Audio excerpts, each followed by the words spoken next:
అన్న నమస్తే అన్న. అన్న ప్రస్తుతం చూసుకుంటే చంద్రబాబు నాయుడు గారు అమరావతి రాజధాని పనులు శరవేగంగా పూర్తి చేయడానికి నిమగ్నం అయిపోయి పనిచేస్తా ఉన్నారు. అయితే ప్రస్తుతం తెచ్చే డబ్బులన్నీ అమరావతికే పెట్టేస్తా ఉన్నారు. రాష్ట్రంలో అమరావతి అనేది ఒక్కటే ఉందా? ఇంకా చాలా నియోజకవర్గాలు ఉన్నాయి, చాలా జిల్లాలు ఉన్నాయి. ఇవి ఎప్పుడు పట్టించుకుంటారు? అమరావతిని అభివృద్ధి చేసుకుంటే సరిపోతుందని చెప్పి కొంతమంది అపర మేధావులు మాట్లాడుతూ ఉన్నారు.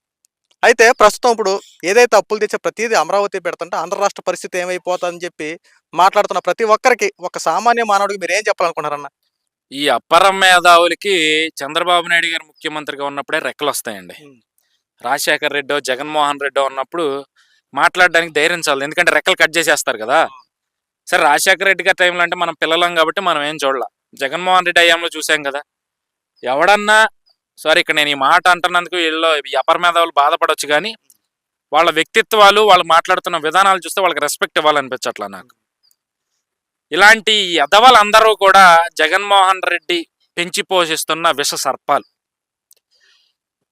గత 19 వరకు కూడా 2014 నుంచి 19 వరకు కూడా ఇదే అపర మేధావులు చేయాల్సిన చండాలం అంతా చేసేసి, అప్పటి తెలుగుదేశం పార్టీని బదనాం చేసేసి, జగన్మోహన్ రెడ్డికి ఏదో చేసేద్దాము, అతని నుంచి మెప్పు పొందేద్దామని చెప్పి విశ్వ ప్రయత్నాలు చేసి జగన్మోహన్ రెడ్డిని అధికారంలోకి తీసుకొస్తే కనీసం వాళ్ళు మాట్లాడడానికి కూడా అవకాశం లేని విధంగా వాళ్ళని భయభ్రాంతులకు గురి చేసిన జగన్మోహన్ రెడ్డి ఈరోజు మళ్ళీ అదే జగన్మోహన్ రెడ్డికి ఒత్తాసు పలుకుతూ, అతనికి అనుకూలంగా ప్రభుత్వం చేస్తున్న మంచిని కప్పిపుచ్చుతూ, జగన్మోహన్ రెడ్డికి ఏదైతే లాభం చేకూరుతుందో ఆ అంశాలనే తెర మీదకి తీసుకొస్తూ ప్రజల ముందు పెట్టే ప్రయత్నం వీళ్ళు చేస్తున్న, వీళ్ళని మన అపర మేధావులు అనాలా, లేదంటే పని పాట లేని వెధవలు అనాలా?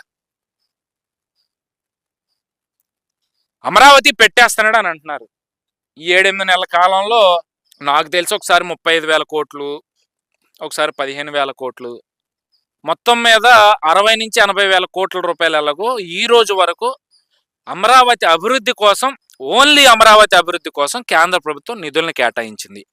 అది ఆర్బీఐ నుంచి అప్పు ప్రకారం ఇప్పించిందా, లేదంటే ఇతర బ్యాంకుల నుంచి కేంద్ర ప్రభుత్వం నామినీగా ఉంటూ రాజధానిని అభివృద్ధి చేసుకోవడం కోసం నిధులు ఇప్పించిందా అనేది మనందరికీ కనపడుతుంది. ఏదైనప్పటికీ కూడా చాలా క్లియర్ కట్గా మెన్షన్ చేస్తూ ఉన్నారు. ఇది ఈ రూపాయి అమరావతి కోసం కేటాయిస్తున్నాము, లేదా పలానా రూపాయి పోలవరం కోసం కేటాయిస్తున్నాము, లేదా పలానా రూపాయి ఇంకో దానికి కేటాయిస్తున్నాము అని చెప్పి చాలా క్లియర్ కట్గా కేంద్ర ప్రభుత్వం విడుదల చేస్తున్న ఆ నిధులకు సంబంధించిన జీవోల్లో చాలా క్లియర్ కట్గా మెన్షన్ చేస్తూ ఉంది. మరి దాన్ని దారి మళ్లించారు అని వీళ్ళు ఏ విధంగా చెప్తా ఉన్నారు?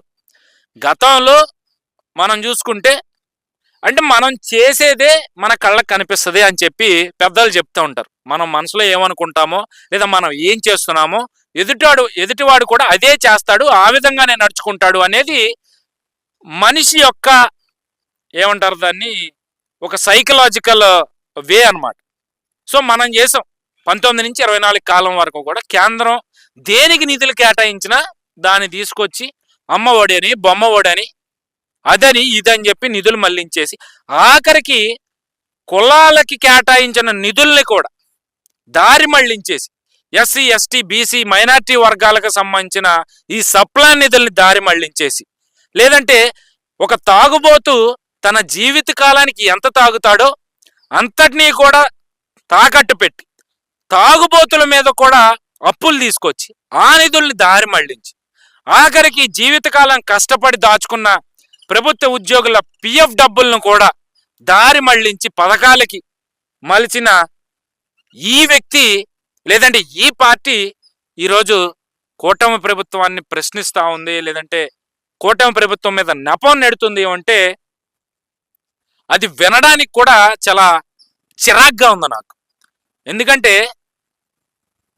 సామెత ఉంది కదా, పతివ్రత పరాన్నం వండితే తెల్లారేదాకా చల్లారలేదని. ఆ విధంగా ఈరోజు వైఎస్ఆర్సీపీ విధి విధానాలు కనిపిస్తూ ఉన్నాయి. అమరావతికి కేటాయించిన ప్రతి రూపాయిని ఈ రోజు వరకు అమరావతికే ఖర్చు పెడుతున్నట్టు చాలా క్లియర్ కట్గా ప్రతి ఒక్క జీవోలో అటు కేంద్ర ప్రభుత్వం ఏ విధంగా మెన్షన్ చేస్తూ ఉందో అలాగే ఆంధ్ర రాష్ట్ర ప్రభుత్వం కూడా మెన్షన్ చేస్తూ ఉంది. వీళ్ళకి ఏమన్నా డౌట్లు ఉంటే ప్రభుత్వ వెబ్సైట్లో చాలా క్లియర్ కట్గా ప్రతి రూపాయితో కూడా అప్లోడ్ చేస్తూ ఉన్నారు.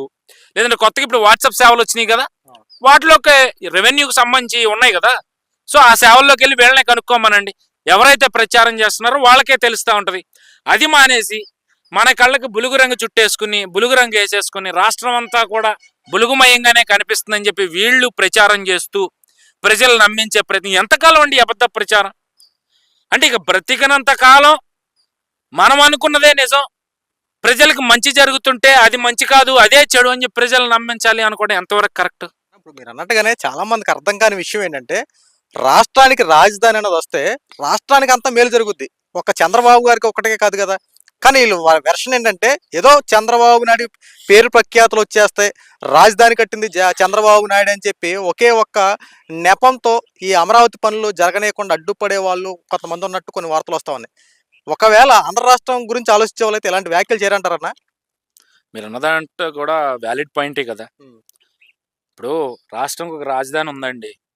ఆ రాజధాని నిర్మాణం జరిగితే దాని ద్వారా వచ్చే పెట్టుబడులు కానీ ఆర్థిక లాభాలు కానీ రాష్ట్ర ప్రజలకి రాష్ట్రానికి కదా. చంద్రబాబు నాయుడు గారి జేబుల్లోకి వెళ్ళవు కదా. ఇప్పుడు చంద్రబాబు నాయుడు గారికి పేరు రాకూడదంటే వాటిని నాశనం చేయడం ఒకటే మార్గం కాదు కదా. ఆయనకన్నా గొప్పగా అభివృద్ధి చేస్తే ప్రజలు నీకు పేరుస్తారు. ఇప్పుడు చంద్రబాబు నాయుడు గారి గురించి హైదరాబాద్లో ఆయన తీసుకొచ్చిన సంస్కరణల గురించి ఈరోజు మాట్లాడుకుంటున్నాము అంటే ఆయన ఆ రోజు సైబర్ టవర్స్ కట్టబట్టే కదా. చంద్రబాబు నాయుడు గారి గురించి ఆయన అరెస్ట్ అయినప్పుడు ఆయన తప్పు చేయడని చెప్పి అంత అన్ని లక్షల మంది రోడ్డు మీద నిలబడి ఆయనకు అండగా నిలిచింది. ఆ తర్వాత రాజశేఖర రెడ్డి గారు అధికారంలోకి వచ్చిన తర్వాత చంద్రబాబు నాయుడు సైబర్ టవర్స్ కట్టాడు కదా, నేను ఎందుకు దాన్ని కంటిన్యూ చేయాలి అని చెప్పి దాన్ని పడగొట్టేసి హైదరాబాద్ని సర్వనాశనం చేయొచ్చు కదా. కానీ ఆయన తండ్రి రాజశేఖర రెడ్డి అలా చేయలేదు కదా. ఆయన చేసింది ఏంటంటే సైబర్ టవర్స్ని కాకుండా ఇక అక్కడ మరింత అభివృద్ధి జరగాలి కాబట్టి ఆ కొండల్లో రాళ్ళలో ఎవరు రాకపోయినా చంద్రబాబు నాయుడు గారు తీసుకొచ్చిన అభివృద్ధి సంస్కరణల్ని ఈయన కూడా సపోర్ట్ చేసుకుంటూ రాజశేఖర రెడ్డి గారు, ఎవరి గురించి మాట్లాడుతున్నా అంటే నేను రాజశేఖర రెడ్డి గారు కూడా చంద్రబాబు నాయుడు గారి సంస్కరణని కంటిన్యూ చేసుకుంటూ ఆ రోజు మెట్రో చంద్రబాబు నాయుడు గారి టైంలో కేంద్ర ప్రభుత్వం నుంచి శాంక్షన్ చేయించుకుంటే దానికి శంకుస్థాపన చేసింది రాజశేఖర రెడ్డి గారండి. చంద్రబాబు నాయుడు శాంక్షన్ చేశాడు కదా, నేనెందుకు అమలు చేయాలని చెప్పి ఆ రోజు రాజశేఖర రెడ్డి గారు అనుకుంటే ఈరోజు అన్ని లక్షల మంది హైదరాబాద్లో మెట్రోలో ప్రయాణం చేయగలరా? లేదంటే అన్ని లక్షల మంది హైదరాబాద్లో ఈరోజు ఐటీ ఉద్యోగాలు చేయగలరా? అలా అనుకోలేదు కాబట్టే కదా రాజశేఖర రెడ్డి గారి గురించి ఈ రోజుకి కూడా ఎంతో కొంత ఆయన అభిమానించే వాళ్ళ సంగతి నేను మాట్లాడతాను. ఆయన్ని వ్యతిరేకించే వాళ్ళలో కూడా ఎంతో కొంత సాఫ్ట్ కార్నర్ ఉంది. ఆ తర్వాత రాష్ట్రం విడిపోయాక కేసీఆర్ గారు చంద్రబాబు నాయుడు గారిని బండబూతులు తిట్టిన వ్యక్తి కేసీఆర్. ఆ లత్కోర్గాడు లేకపోతే ఈ లత్కోర్గాడు అంటూ కూడా నోటికి ఎంత వస్తే అంత మాట్లాడాడు. మరి అలాంటి వ్యక్తి చంద్రబాబు నాయుడు చేశాడు కదా, నేను ఎందుకు చేయాలి, నేను ఇంకో చాట రాజధాని పెట్టుకుంటాను అని చెప్పి అతను అనుకుని ఉండటమైతే ఈరోజు హైదరాబాదు ప్రపంచ పటంలో ఈ స్థాయిలో ఉంటుందా? లేదంటే ఆ హైదరాబాద్ కోసం, ఆ హైదరాబాద్లో చేసిన అభివృద్ధి కోసం ఈ రోజున్న కాంగ్రెస్ పార్టీ, ఆ రోజు అధికారంలో ఉన్న టీఆర్ఎస్ బీఆర్ఎస్లు కావచ్చు కొట్టుకుంటాయా? అభివృద్ధి మేం చేసామని చెప్పి కొట్టుకోగలుగుతాయా?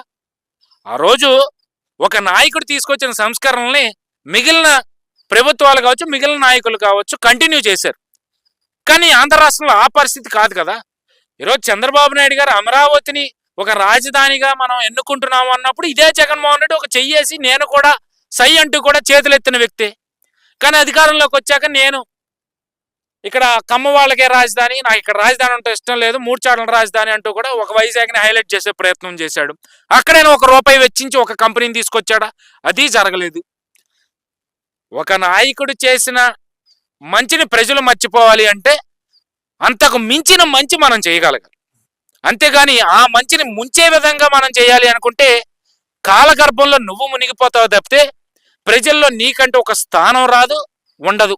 అది గుర్తుపెట్టుకుని ఇప్పటి నుంచైనా మీరు అమరావతి మీద చేస్తున్న దుష్ప్రచారాన్ని పక్కన పెట్టి రాష్ట్రానికి ఒక రాజధాని కావాలి కాబట్టి రాజధానిని అభివృద్ధి చేసుకుందాం, ప్రభుత్వం తీసుకొస్తున్న నిర్ణయాల్ని మనం సపోర్ట్ చేద్దాము. అది ఒకవేళ ప్రజలకు వ్యతిరేకంగా ఉంటే మీతో పాటు నేను కూడా గళం విప్పుతా, నేను కూడా చేయి కలుపుతా. అంతేగాని మంచిని తప్పుగా పోర్ట్రేట్ చేయాలన్న మీ ఆలోచన విధానం కరెక్ట్ కాదు అనేది నా భావన. ఇక నుంచైనా మీ ఆలోచన మార్చుకుంటారని అయితే ఈ సందర్భంగా నేను భావిస్తా ఉన్నాను. థ్యాంక్ యూ అన్న.